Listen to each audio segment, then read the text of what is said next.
broadcasting live. Okay, so welcome to episode 33 of Fracking Nightmare. Of course, as you can see, I'm not actually in the studio in Plymouth. I'm about 320 miles away up in East Yorkshire, but Crawberry Hill. It's a beautiful evening. We've got the tail end of Hurricane Bertha. The rain lashed here yesterday, but right now it's actually quite pleasant, although the wind's still gusting at around about 25 miles an hour or so. And today, for those of you who were watching earlier, you'd have seen that Rathlin Energy actually brought the additional infrastructure onto the well site here at Crawberry Hill. A clear indication that they are indeed going to literally go broke. Planning permission here, the 2-year planning permission that Rathlin were awarded by East Yorkshire Council expires on November the 5th. The site here is supposed to be returned to its natural state.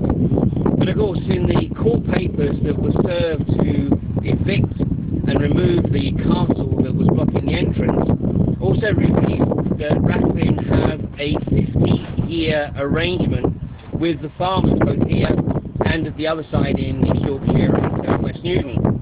This came as a horrendous shock to the local community, who thought that this was going to be pretty much a short-term event and thought to be done and dusted after 2 years. Of course, this shows the lie of that, and Rathlin have every intention of this being very much a long-term arrangement.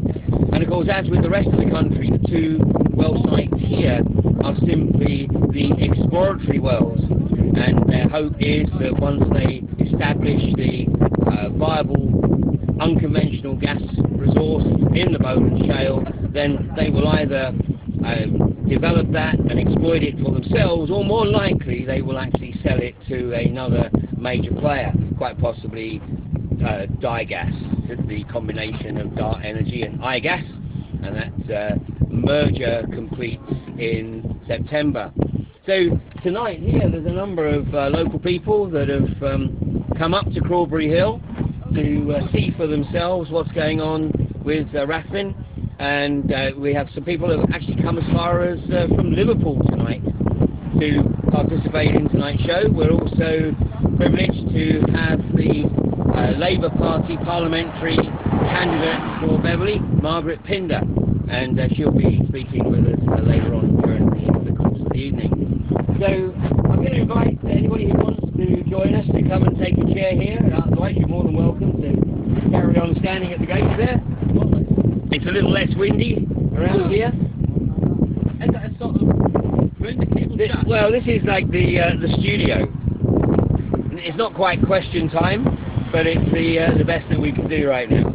So I'm going to swap places here with John.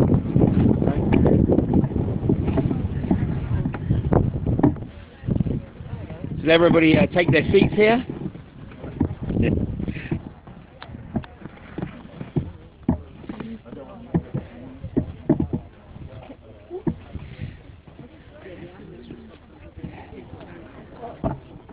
So we are on the main road here. This is Walkington Heads, the road that was shut for some 8 weeks. But unfortunately, or fortunately, it's open now. We have more passing trade. So we have a good crowd here. So you've all been inspecting Rathlin's well site, so what do you think? Fabulous. Absolutely wonderful. I wonder if modern technology. Really? I'm talking about your construction, not the Rathlin well site. Thank you. That's George McManus of the Beverley Labour Party, who I think we'll probably speak with later on this evening. But first, let me welcome John Marga. And of course, many of you will know John. John and his wife Val were actually the first 2 people to be arrested here at Crawberry Hill. I'm pleased to say that all charges have been dropped, and I believe that all charges were dropped on the basis of lack of evidence, despite the fact that there were about 3 video cameras with the police and an equal number with the protectors. And we were kept in the cells for 10 hours because they needed to gather evidence. But obviously there wasn't any. Well, this is the intimidatory tactics of Humberside Police. Yeah. So John, you've been doing a tremendous amount of research. You're right at the forefront of the campaign to try and raise awareness here in East Yorks. So what do you have to share with us tonight? Well, I think the first thing to talk about is the issue of the robust regulation, so-called, of this industry. The regulations that are used are the offshore regulations, which is a bit of a joke for a start. But this time last week, a number of us signed a letter to go into the Chief Executive of East Riding Council, pointing to numerous minor and major breaches of planning permission that had taken place since Rathlin had been here. I asked for an immediate acknowledgement, and I also, in that letter, we asked for an immediate stop to work pending a review, because what has been quite obvious is that the various agencies, Yorkshire Water, the Environment Agency and East Riding Council, aren't talking to each other, so there's no joined up approach to regulating this site. The major concern was groundwater, and of course this weekend we've had over 2 inches of rain, so any contamination from previous drilling on that site will have washed off, because one of the breaches is that there is meant to be a berm, an earth bank all around that site to prevent runoff, but of course it's not there. There is a drainage ditch, it goes into a storage tank which leaks like a sieve, and residents have been telling me that in fact they've known about that for months, for years now. Well, it drains into a pea field which, according to the submission made by the farmer to the High Court 2 weeks ago, is precious to him because birds' eye are due to come on site this week and harvest. Again, we've contacted Birds Eye Legal Department and said, do they test for radioactive materials, do they test for the chemicals and so on that could easily be washing off this site? The fact is, we were right to be concerned about that. Look at the rainfall, there was runoff this weekend, but nobody's bothered. So have you had any response from Birds Eye? No. So no response from Birds Eye? No. No response from East Riding Council? Well, I took the precaution of ringing again this afternoon to alert them to the fact that the letter had gone in. They weren't aware of the letter. There's a huge issue with East Riding Council, and again this relates to regulation. The fact that when you talk to the planning department or the Chief Executive's office, they claim, and they sound genuine, they don't know where the letters are, and when you ask them why not, they say, well, they're dealing with a 2-week, a 10 working day backlog. They're so swamped and understaffed that they can't catch up with stuff. The quote from a local resident who contacted them months ago about the water leaking, the director concerned eventually said, do you really think we employ sufficient staff to follow up every single complaint about planning permission? This drill site is on top of an aquifer, the second most important in the country. It supplies water for hundreds of thousands of people, but the authority which gave the planning permission hasn't got sufficient staff to send up here to inspect or respond to residents' complaints. And I believe the Environment Agency have the same issue in terms of lack of resource. Well, I think you've had the same issue, that you were contacted, the protectors up here were contacted about access to the site. We need to make it clear that we've never prevented the Environment Agency from coming on and checking. We've never prevented the farmer from coming on and checking. But he said he wasn't bothered, it was just groundwater, and anyway he was going on holiday. These people are under-resourced. There've been severe cutbacks to the Environment Agency, and we know there have been year-on-year cutbacks with East Riding Council. But the fact is that the regulation is not good enough. This leads on to the issue that Rathlin have revealed now that they plan, if they find oil and gas here, to turn this into a 50-year production facility. 50 years. We've got the evidence from America and from this country that wells fail, and over a 50-year period there is almost certain to be 1 or 2, 3 or 4, 5 or 6 well failures that will affect this aquifer.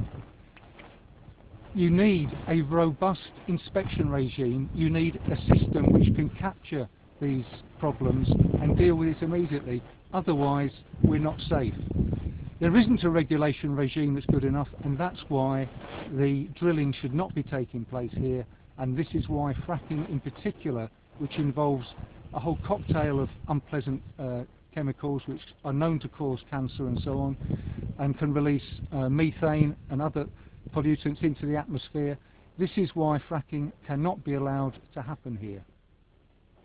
Now, John, I know that Rathlin have been mounting a quite a significant, what should I say, awareness campaign around the local community. They've been putting their leaflets through the doors.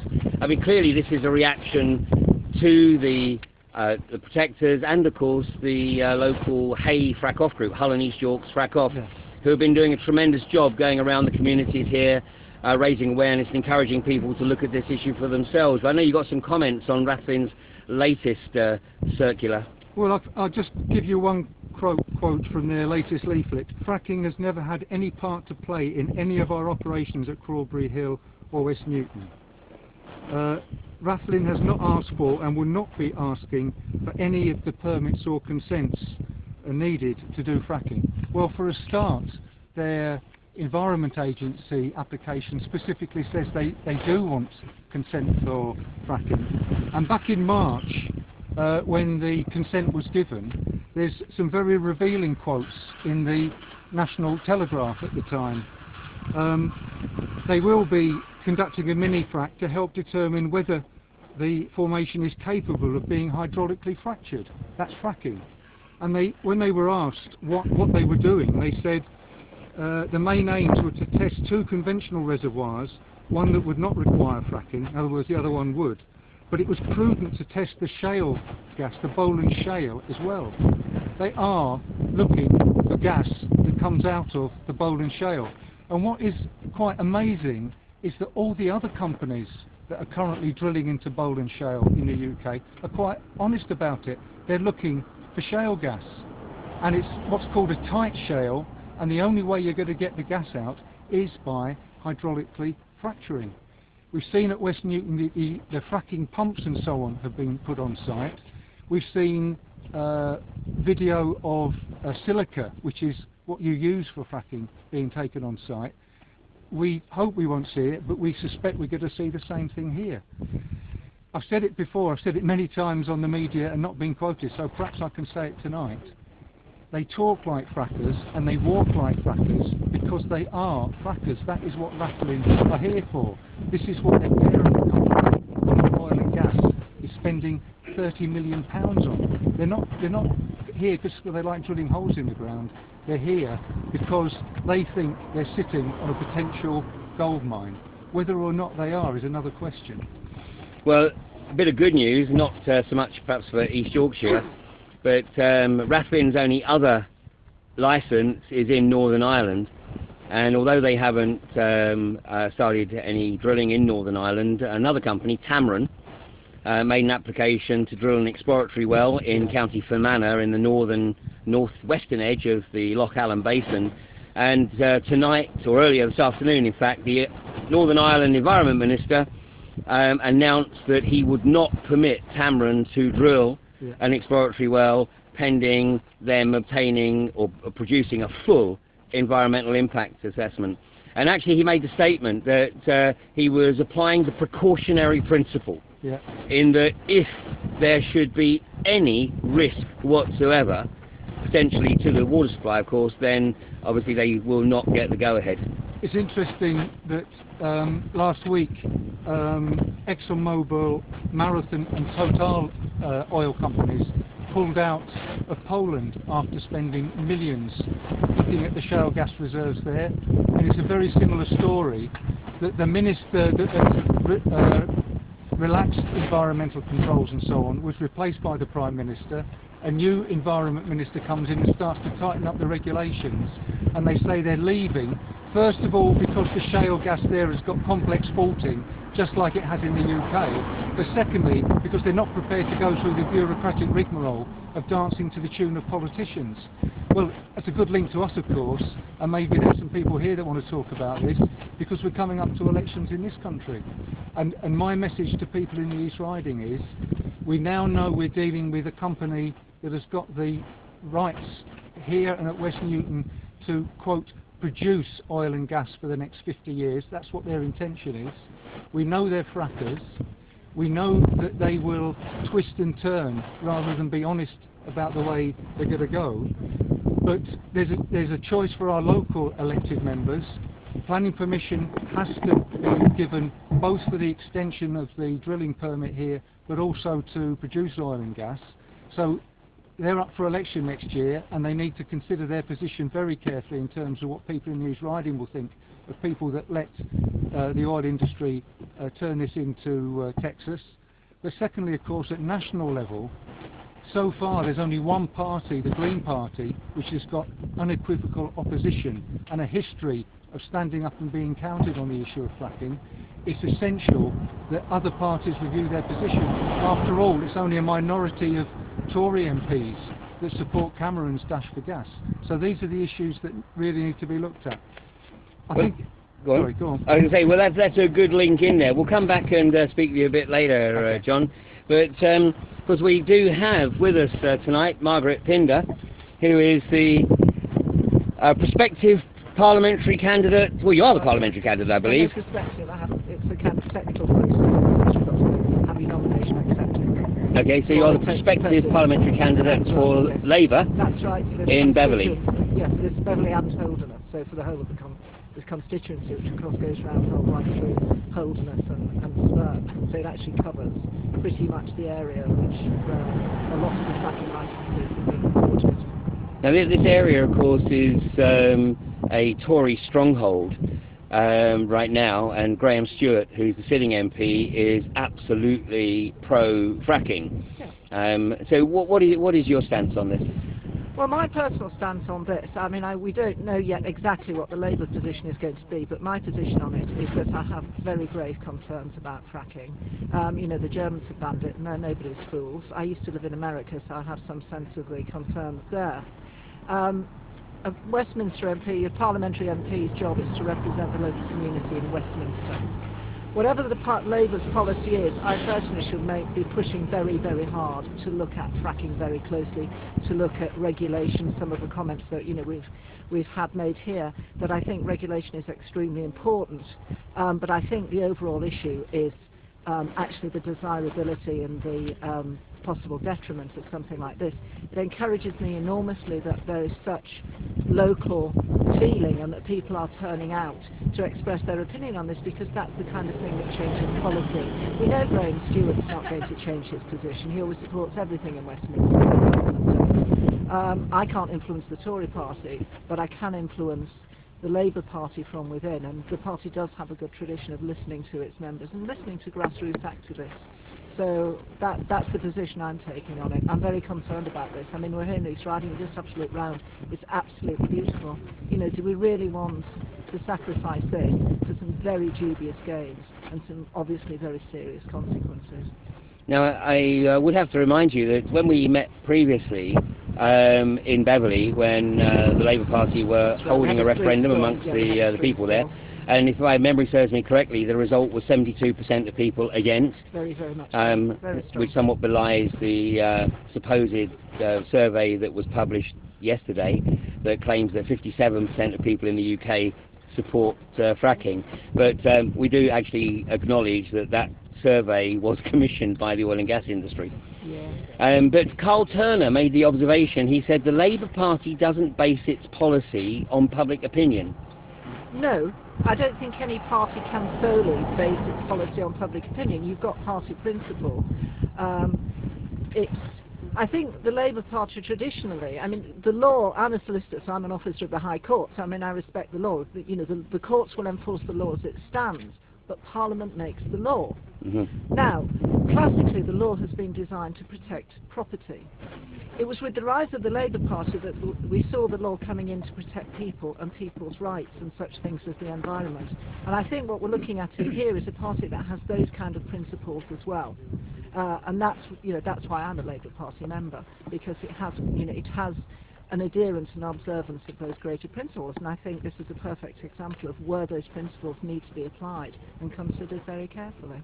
Well, I do have to say that to date it is actually the judiciary that have fortunately upheld the law, because what we've experienced as a protection community in Sussex and in Greater Manchester, and unfortunately here in Humberside, is effectively a police force that is operating or are operating as corporate enforcers. I think that can be disturbing. It's one thing. I mean, the courts can only enforce the laws it stands. You know, that's their job. You know, they don't. I mean, up to a point they can create the law, but they can't change the law as it stands. It does concern me if police forces are being used to enforce private corporate interests. I don't think it's fair on the police force to be used in that way. We saw some very dubious tactics during the miners' strike, and I think it undermines the standing of, you know, very important service in our community. You know, and it does the policy behind that no credit at all if that's what's happening. Sadly, and that's an issue obviously we have to address with the police commissioner and the chief constable. Indeed. So Margaret, what would your message be to Ed Miliband on this issue of hydraulic fracturing?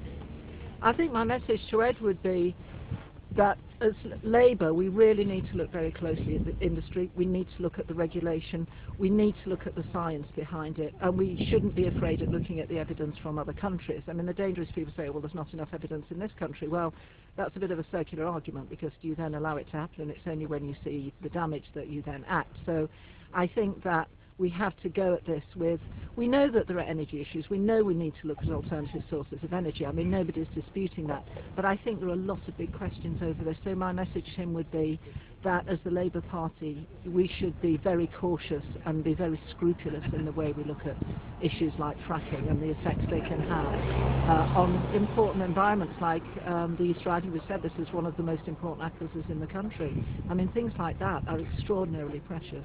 Absolutely. Thank you, Margaret. We'll catch with you again later. So the numbers of people here are growing. There's some great banners here. No fracking in East Yorkshire. Walkington says no to frack. Walkington, of course, is the closest village to here, about 2 miles just across the fields. And Cherry Burton against fracking. Now the Cherry Burton community have become very active in not only trying to raise awareness, but also looking at some of the particular issues. And Ross, maybe you could speak a little bit about the work you've been doing looking at the EU Water Framework Directive and the potential implications of hydraulic fracturing on that. Yes, indeed. I've read this rather long document, and it says that all the countries, including our country, have undertaken to ensure that we have a sustainable resource of water, and that we don't threaten it with further pollution, and in fact we clean it up. And the one thing you can say about fracking is that it threatens water pollution. Neither Rathlin nor the Environment Agency will guarantee us clean water, and the regulations just aren't fit for purpose. And the Environment Agency has not sorted out the leak that's been reported on this site some time ago. I should say they're very thinly staffed, and I just don't think that the regulatory bodies in this country can stop pollution of our water, and this water resource is so precious. Yes, the appearance in the environment, you know, the industrialisation of the East Riding is horrific, but water is vital for life. And our rural economy, we're growing the nation's food here. We cannot afford to have our farmland polluted. So I'm going to do my utmost to prevent it, whatever I can in my power. And certainly the people of Cherry Burton have formed a group called Cherry Burton Against Fracking, shout to be sure. And we're very active in our community, and we're going to spread the message door by door. We're going to poll people in the village to see whether they are against fracking or in favour of fracking, because we know that nationally 75% of people oppose fracking, and the other 25% are made up of people who either don't know or are for fracking.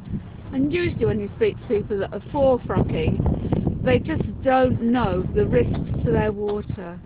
I mean, the government right now is pushing through a means in Parliament, consultation very quickly in Parliament, finishes August the 15th when everybody's on their holidays, to try and frack underneath your house without your permission.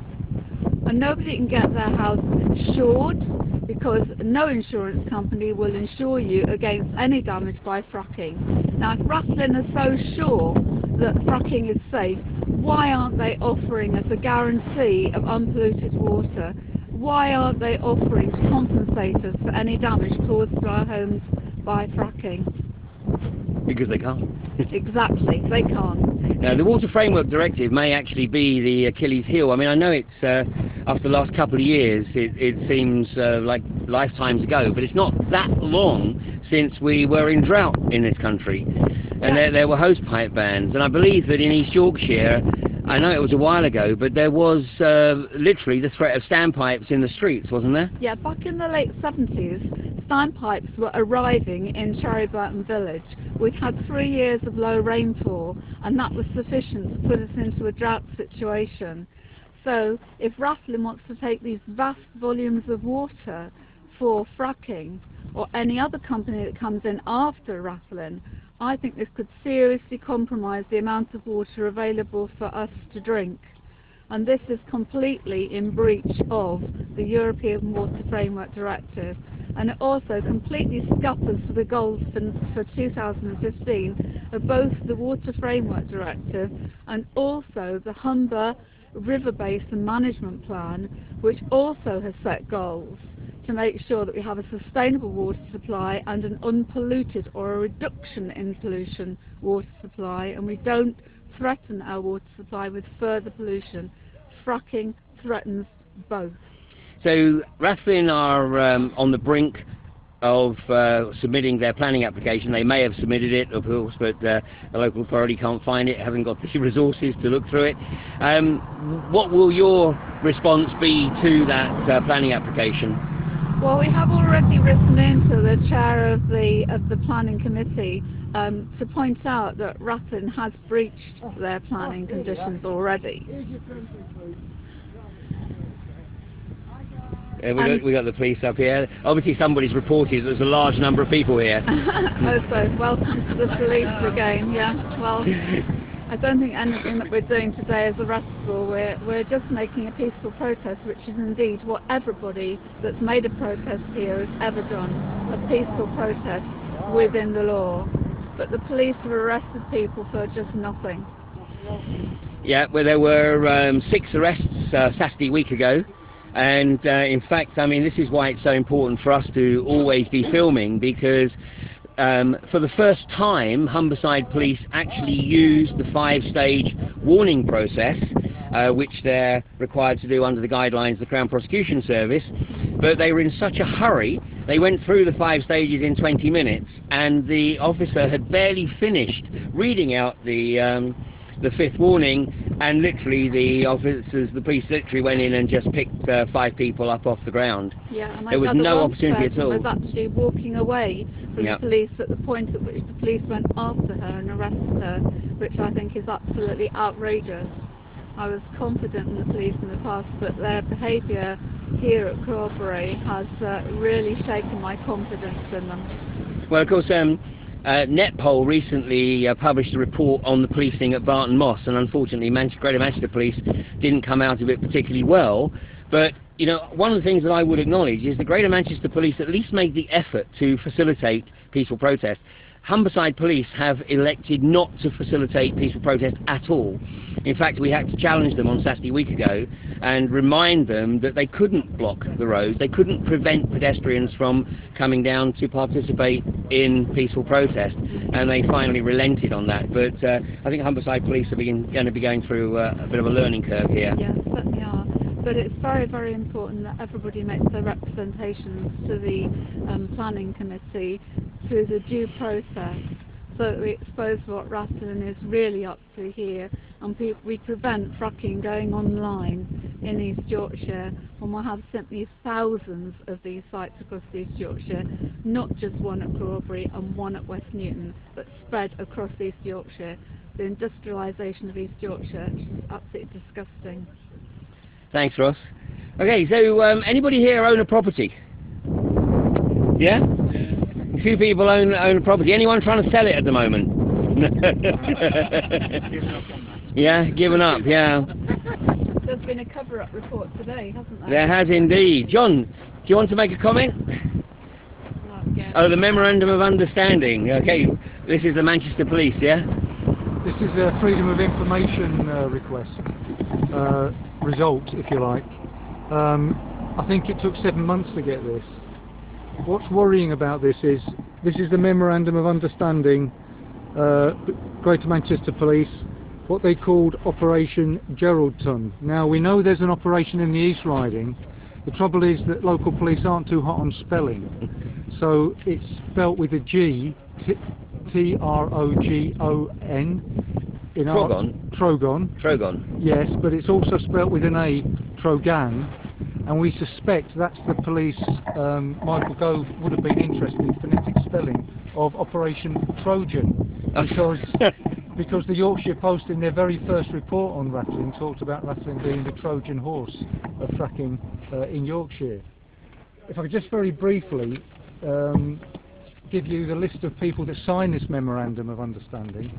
IGAS, the people that were doing the drilling, Peel Holdings, the land owner, Greater Manchester Police, but then Salford City Council, in other words the local authority, and the fire service and so on.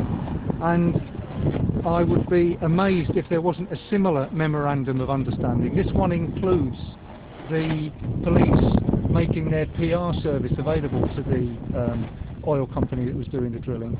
Very suspicious really in terms of collaboration, a conspiracy if you like, to make sure that the whole thing is kept under control. It says the aim is to minimise the impact of protest. Minimise the impact of protest. So in other words, it's a corporate agenda, regardless of the views of the community. Exactly. So Operation Trojan, that's rather interesting, isn't it? Or Trogon, or Trogan. Or whatever. There's obviously something going on at the gates here. What's going on up there? Somebody want to give us a report? Oh, it's the press. The press have actually. Oh, really? Absolutely. Well, outrageous. Well, you know what? We could go and scupper them. Yeah. So let's go and. Who's up there? Oh, there we go. Oh, it's the. Oh, this is beautiful. This beautiful sunset here in East Yorkshire.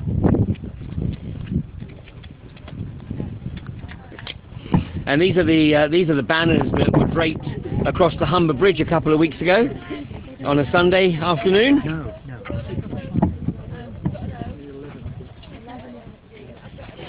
Yeah. Now, is this going to be an anagram?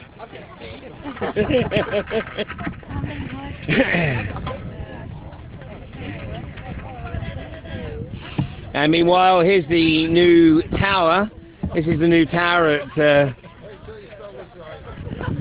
at Crawberry Hill, replacing the one that was destroyed by the High Court enforcement officers. So this will be in front of the police vehicles here. Yeah, mind the wing mirrors. Mind the wing mirrors. So, here we go.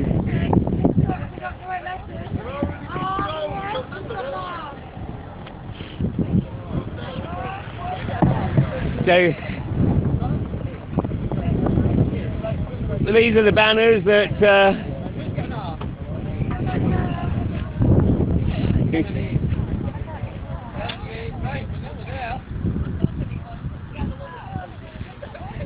there we go.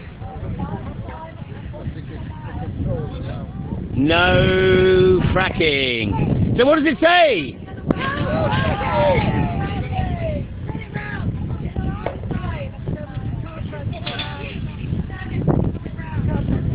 Oh, and here we go. This is one of the vehicles coming out here.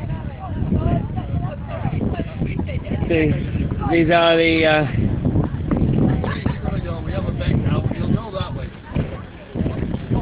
staff mother frackers. There we go. We have more important things to do today. Is there? Hey, there's a few extra pair of hands behind you if you need them.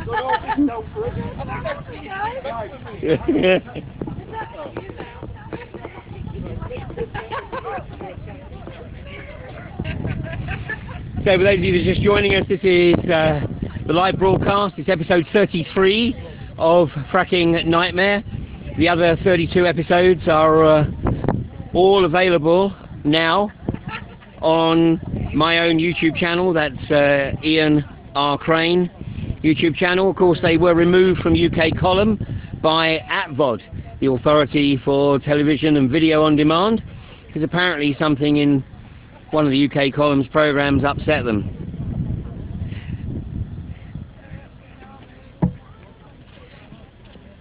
We had a great community effort there. We have the press here. Who are you with, sir? Oh, you're not allowed to say. Oh, not live on air.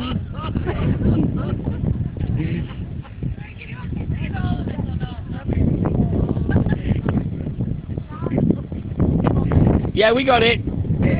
Comes and goes very well. Okay. I'd ask you to give everyone a wave, but I have a feeling that the banners might drop. Can I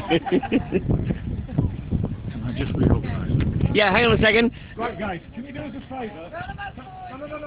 Can I have the Fracking? I need you to start there, down there, and put the line back. I want the two rows on the floor. So I know what to do. But I need 4 people. Can I have 4 people on the no Fracking, one on each corner? There's a couple of yellow jackets there that are not doing anything. They don't know what to do. No, they don't, do they? They've been out for the rest of the Yeah, yeah. Brilliant. This is Humberside Police at a total loss as to how to handle this. They are doing the right thing, staying inside the van, absolutely. Regret is that there are higher level decisions that undermine the relationship with the police and the local community. Yeah. Just in fairness, these guys are doing what No, they're doing what they're told, exactly. and I think that's very regrettable. Yeah. That, because the relationship between the police and the local community is very important. Well, at Balcombe and at Barton Moss, there was always an inspector on site. Most of the time here, the senior officer's a sergeant, and he's literally just taking the instruction through the earpiece. We need to have confidence. No, we do. They need to feel that they have that confidence from the local community. Absolutely. No, they're not. If they Yeah. don't, give them clear and reasonable direction. Well, we also know that at Balcombe and Barton Moss, I mean, because obviously the same officers were coming up, day in, day out, many of them were going and doing their own research, and they were asking not to be assigned to Balcombe. In fact, one of the community stations there stated that categorically their officers were not available to participate in the Balcombe campaign. Well, I think also that's what we've seen with the new police and crime commissioners, which I totally oppose. Is, we've seen the politicisation of the police. Totally. Yeah. Matthew Grove, isn't it? Matthew Grove is the police commissioner here in Humberside. That's right. It's Matthew Grove and Curran. There we go, test of the memory here. It's a Miss Curran. Yes, got me. A female chief constable here, Yes. and of course she famously a few weeks ago put out a request to Humberside head teachers not to enforce the requirement for police officers not to take their children out of school on vacation during school time. Yeah, really. Which on the basis that Humberside Police is so stretched that if they need their officers to take vacation during school term time, then obviously they should be able to take their children with them. And I had a conversation with a Hull head teacher who said that actually created a massive backlash. I have every sympathy. No, absolutely.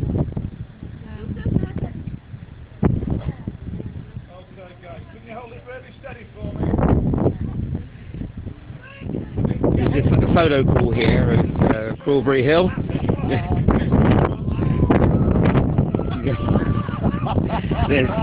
These are the banners that were draped over Humberside Bridge 3 weeks ago now, I think it was. Another windy day actually there. Fortunately they were draped over the windward side. It's the Trojan report. Of course, anyone who's lived in America knows that Trojan is a brand of popularity. Exactly. I know, really. Choices. Indeed.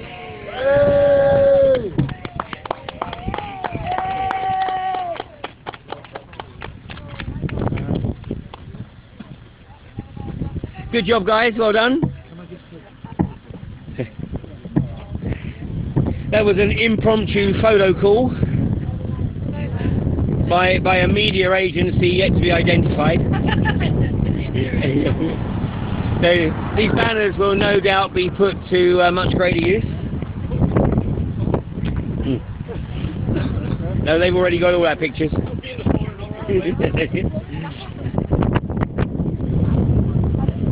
Okay, we want to get back out of the wind. There's a beautiful sunset here, sadly over the well site of Fracking Energy here in East Yorkshire.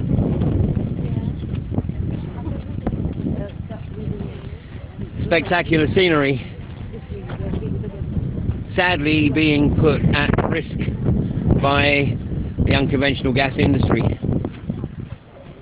So now maybe we can talk to Pippa King.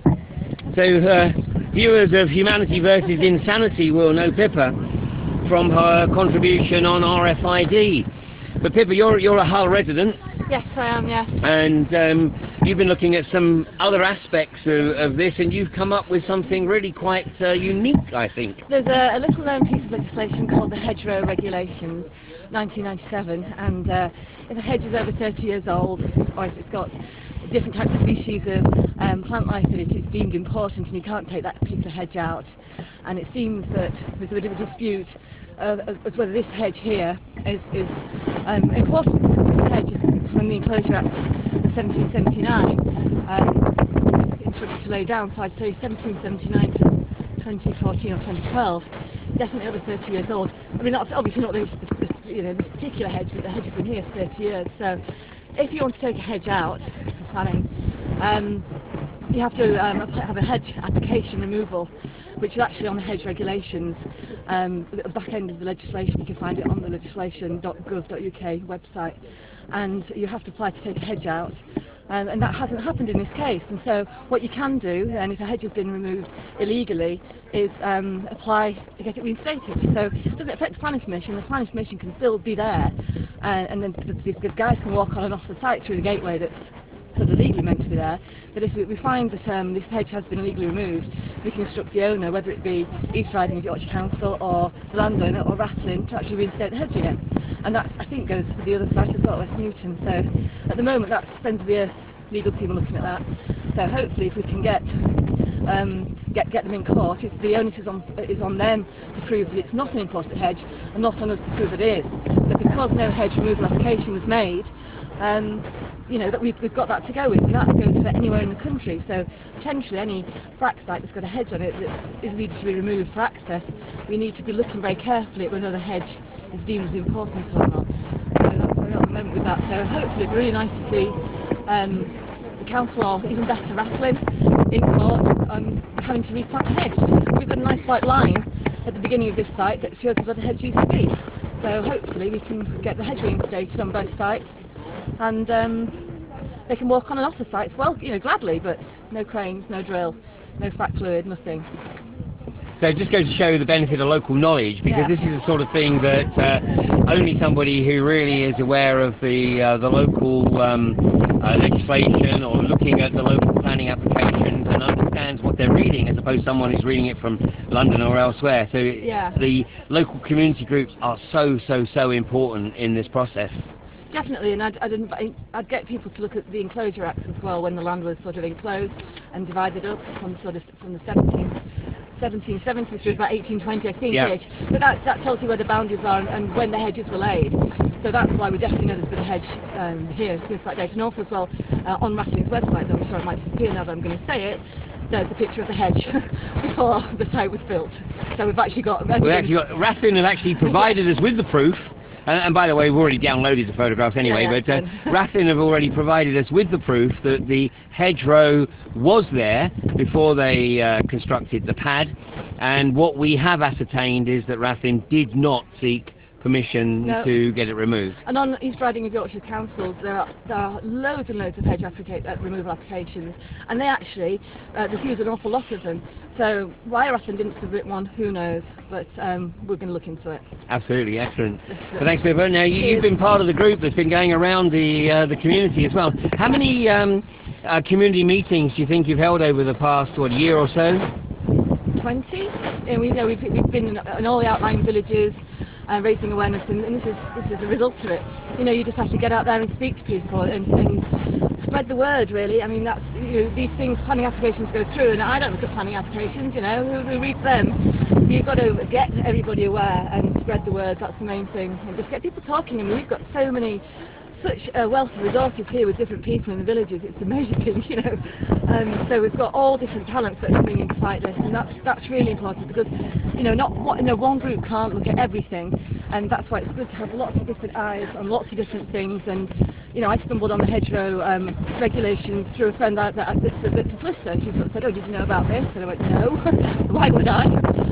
But now I know about it, and now everybody else knows about it. So if there's a frack site coming to you, see if it's got a hedge on it, and get it evaluated, get your local wildlife commission involved, and get the hedge surveyed before the council does, because the hedge was surveyed here, but it wasn't because a landscape lawyer looked at it and he said it's absolutely rubbish, the survey that they did. And Rathlin commissioned a survey, and of course Rathlin's going to commission a survey that's good for them, not good for the council or good for us. So if you have a hedge near a frack site, get it independently surveyed. If you can, get your local wildlife groups involved and get them to survey the hedge, because if you can deem it's important, then that hedge cannot come out. So it's little things here. I mean, the Achilles heel of this industry is quite probably something we haven't even considered yet. We just got to keep digging, keep researching, keep looking for the potential objections. I mean, it is literally a case of use the law. The law is there. I mean, there are many little known laws that may come into play, and of course the beauty is there is way more of us than there is of them.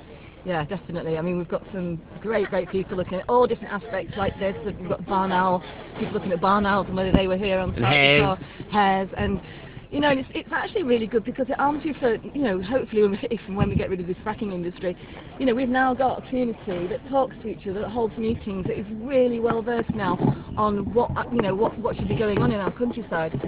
That's amazing. Well, and so diverse. I mean, the East Riding is, as we heard earlier, sort of extremely conservative, with a small and a large C. In fact, the joke in Beverley apparently is that if you put up a stuffed monkey and put a blue rosette on it, it would probably get elected. There are some who might argue. Some of those anyway. Well, I was going to say, some might argue that's actually the case already. But then you've got Hull, which of course is a completely different demographic, and the people of Hull are now working very closely with the people of the East Riding, because the people of Hull realise that obviously their water supply comes from the East Riding. I mean, apart from all the horrendous, chemicals and environmental damage this does, my main concern is that this aquifer, which is only about 500 metres below the surface here, supplies 900,000 people's drinking water. And this really will be the desolate northeast if that gets contaminated, because we're going to have to, it's really flat here. We have no hill runoff. If it rains, it just soaks through the chalk into the aquifer. We don't have any hills for reservoirs or anything like that. So we're completely dependent on the aquifer. And at some point in time, I guess the police have had enough. Yes. No well is going to last for hundreds and hundreds of years. Well, this is the reality, isn't it? I was having a discussion with somebody on one of my YouTube videos about West Virginia, who said that, West Virginia has been fracked and there hasn't been any problems. Well, of course, that's not true, because actually it's been established that 122 wells have caused contamination in Virginia, 4 of which were so significant that the gas company was actually required to take immediate remediatory action.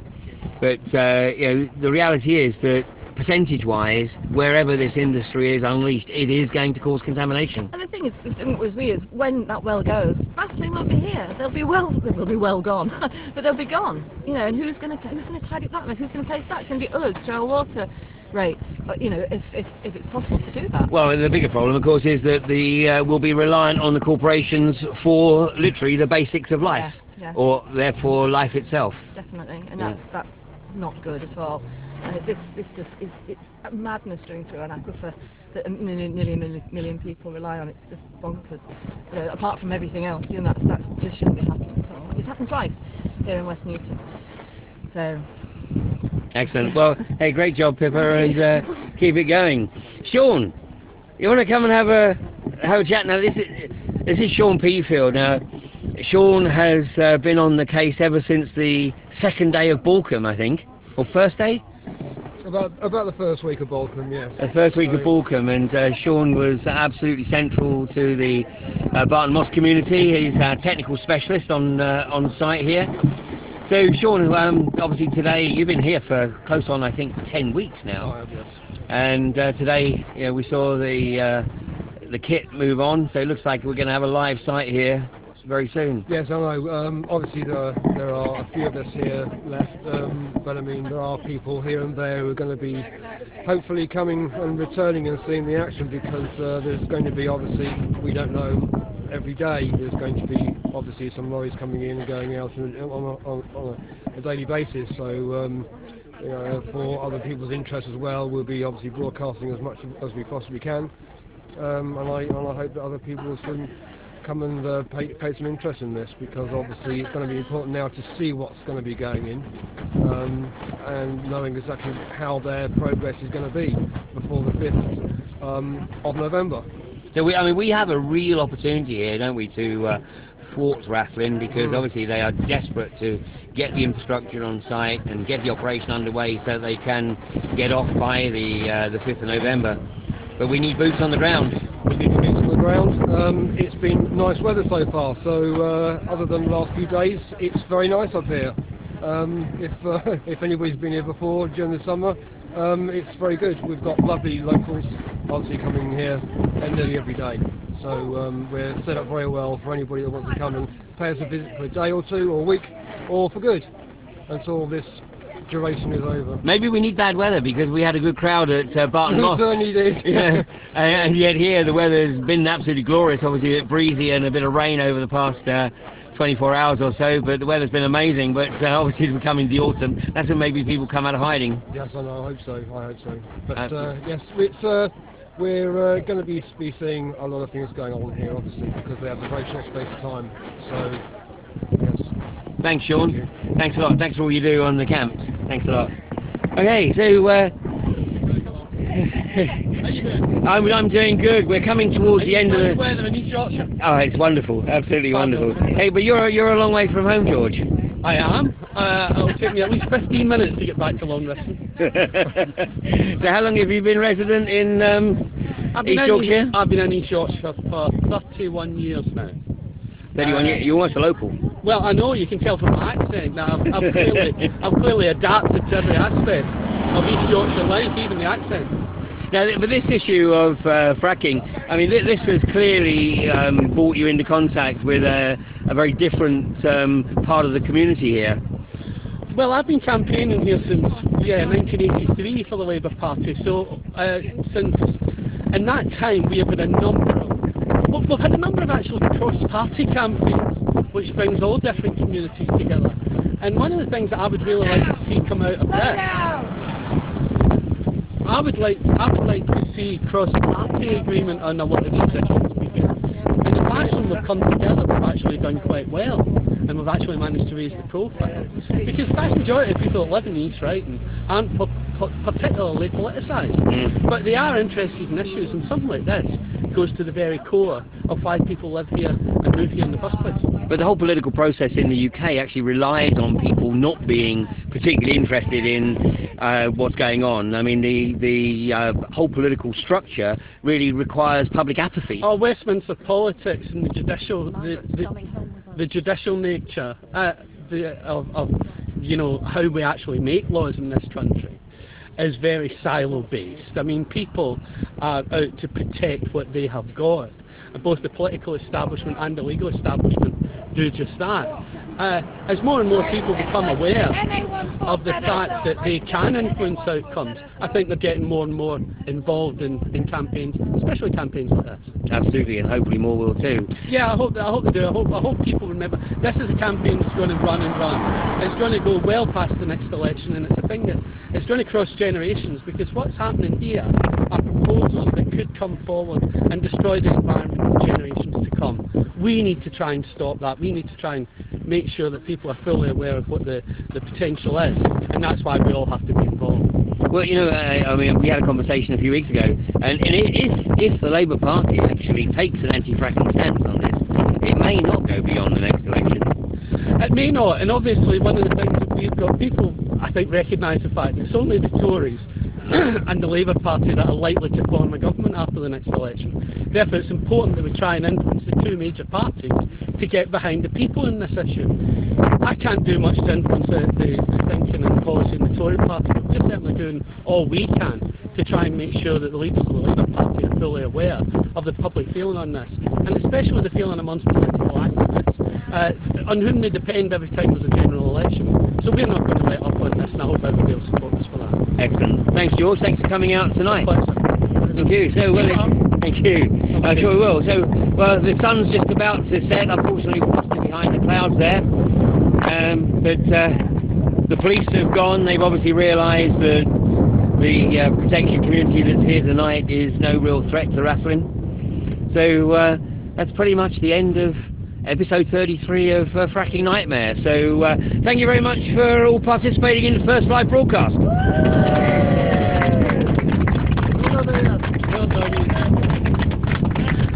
Thank you, and all other episodes of Fracking Nightmare are now uploaded on my YouTube channel. That's Ian R. Crane. We'll catch you next week when I'll be back in the studio in Plymouth. Cue the music. Oh, unfortunately that's the studio only. Yeah.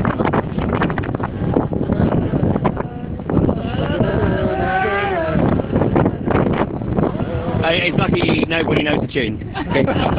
See you next week.